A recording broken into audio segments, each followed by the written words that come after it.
சென்ற 10 வருடங்கள் அதிமுக ஆட்சியில தமிழ்நாட்டை அதிமுக பாஜகவுக்கு கிட்டத்தட்ட வாடகைக்கு விட்டுருந்தாங்க. மீண்டும் ஒரு முறை அவங்களை வாய் போட்டுட்டீங்கன்னா இன்னைக்கு தமிழ்நாட்டை பாஜகவுக்கு அதிமுக வித்துருவாங்க. இன்றைக்கு பாஜகவுடைய அடிமையாக அதிமுக செயல்பட்டு கொண்டிருக்கிறது. பாஜக என்ன திட்டத்தை கொண்டு வந்தாலும் அதை செயல்படுத்துவதிலேயே அதற்கு ஆமாசாமி போடுவதிலேயே இன்றைக்கு அதிமுகவினர் குறியாக இருக்கின்றார்கள்.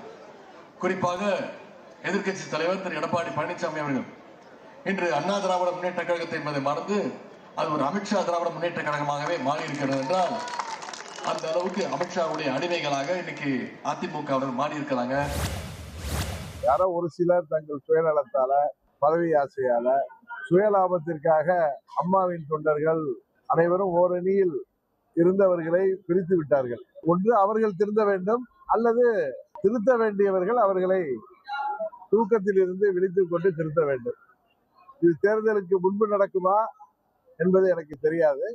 ஆனால் இந்த சட்டமன்ற பொது தேர்தல் முடிவுகளை அவர்கள் பாடம் கற்றுக்கொண்டு உறுதியாக எல்லோரும் அம்மாவின் தொண்டர்கள் அனைவரும் புரட்சி தலைவர் அவர்களில் உருவாக்கிய அந்த இயக்கத்தை மீண்டும் உருவாக்குவார்கள் என்ற நம்பிக்கை எனக்கு.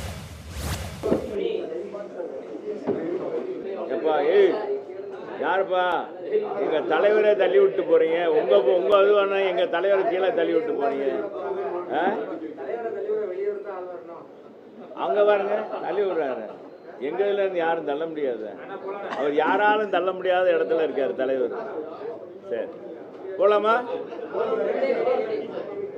புது பொண்ணு என்ன செய்வாங்க? கல்யாணம் பண்ண புது பொண்ணு காலையில் எந்திரிச்சோன்னா வந்து வெடிய காத்தால காலையில் எந்திரிச்சு பார்த்தீங்கன்னா அப்படியே அந்த பூ மல்லிகை பூ அந்த கனஞ்ச பூவோட போய் என்ன போய் தண்ணி பிடிப்பாங்கன்னு இல்லை முன்னாடிலாம் கிணத்துல போய் தண்ணி வாங்கிட்டு வருவாங்க. அது மாதிரி புதிதாக வர்றவங்க எல்லாரும் தன்னுடைய காக்காக்கையும் தன் கொஞ்சம் பொன் கொஞ்சம் தாங்க சொல்லுவாங்க. எல்லாருமே சொல்லுவாங்க. எல்லாரும் என்ன சொல்லுவாங்க? நாங்கள் போய் 10ஓட 11 இருப்போம்னா சொல்லுவாங்க. நாங்கள் தான் அடுத்த ஆட்சிக்குன்னு வாங்க. ஏங்க எல்லாரும் தாங்க சொல்கிறாங்க. ஏங்க யாருங்க எனக்கு விழுதுன்னு நீங்களா சொல்கிறேன்? எனக்கு எம்ஜிஆர் காலத்து இருக்காங்கன்னா அதே சொல்லிக்கிட்டே இருந்தால் போதுமா? எல்லாம் 9 தடவை சட்டமன்ற உறுப்பினராக இருக்கார், பல தடவை அமைச்சராக இருக்கார். அதை கொடுத்த யார்? செங்கோட்டையனுக்காக தனியாக ஓட்டு போட்டாங்க. ரெட்டலை சின்னத்தை பார்த்து மக்கள் ஓட்டு போட்டாங்க. புரட்சி தலைவர் அம்மா, அதுக்கடுத்து எடப்பாடியார்.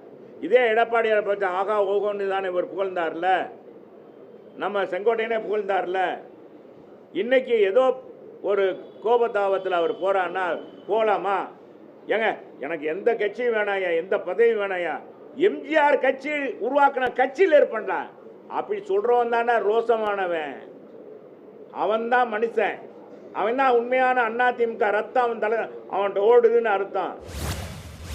இருந்தாலும் மறைந்தாலும் பேர் சொல்ல வேண்டும், இவர் போல யார் என்று ஊர் சொல்ல வேண்டும் என்று வாழ்ந்து மனதை ஒப்பற்ற தலைவர் புரட்சி தலைவர் எம்ஜிஆர் உருவாக்கிய அற்புதமான இயக்கம் அனைத்து இந்திய அண்ணா திராவிட முன்னேற்ற கழகம். புதிய கட்சி ஆரம்பித்திருப்பவர் வருவார்கள், நிறைய பேர் வருவார்கள்.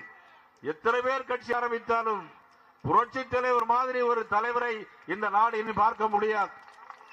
அவருடைய மறு உருவமாகத்தான் பாரத பிரதமர் நரேந்திர மோடி அவர்கள் இன்றைக்கு இந்தியாவுடைய இரும்பு மனிதர் மட்டுமல்ல, அகில உலக அளவில் இன்றைக்கு அமெரிக்க அதிபராக இருந்தாலும் சரி, ரஷ்ய அதிபராக இருந்தாலும் சரி, அவரை பார்த்து கட்டி பிடித்து கட்டி தழுவுகிற மாபெரும் தலைவர் நரேந்திர மோடி அவர்கள். ஆனால் இன்றைக்கு எல்லாரும் சாதாரணமாக பேசுகிறார்கள். இந்தியாவில் இன்றைக்கு இரும்பு மனிதராக பாரத நரேந்திர மோடி இல்லை என்று சொன்னால் இந்தியா ஒரு நாடாக இன்றைக்கு உலக வரைபடத்தில் இருந்திருக்கவே முடியாத சூழலை இன்றைக்கு ஏற்படுத்தியிருப்பார்கள். 2014-17 இந்த பிரச்சனை வரும்போது அதிமுக நீதிமன்றத்தில் பிரமாண பத்திரம் தாக்கல் பண்ணாங்க. ஆனா இன்னைக்கு அதே அதிமுக அரசுக்கு எதிராக பேசுறாங்க. பாஜக செயல்பாடுகளை ஆதரித்து அதிமுக பேசுறாங்க. நீங்க என்ன இப்படி ஒரு சிறுபிள்ளை மாதிரி அண்ணன் ஒரு கேள்வி கேட்கிற? கூட்டணி வச்சுட்டு அப்புறம் ஏத்து பேசுவியா? நீ எந்த தர்மத்தை விடவும் கூட்டணி தர்மம் பெருசுன்னு உனக்கு தெரியாதா? கொள்கையாவது இதாவது ஏதாவது பேசிருக்காத. நீ கொள்கைன்னா என்னன்னு சொல்லு. கொள்கைன்னா என்னன்னு சொல்லு. தீபம் ஏத்துறதுக்கு சிரிக்காத நீ. இதெல்லாம் ஒரு சிரிச்சுட்டு போ. அங்கிட்ட எல்லாம் தெரிஞ்சுக்கிட்டேன்ட்ட ஒரு கேள்வியை கேட்டுக்கிட்டு இருக்க. கூட்டணி வச்சுட்டு சொல்லலைன்னா இப்படி எஜமா கோச்சுக்க மாட்டாப்லையா? சொல்லு. நீ என்ன ஈடி ரைடு வரணும்னு நினைக்கிறியா இல்ல ஏதோ பிரச்சனை என்ன?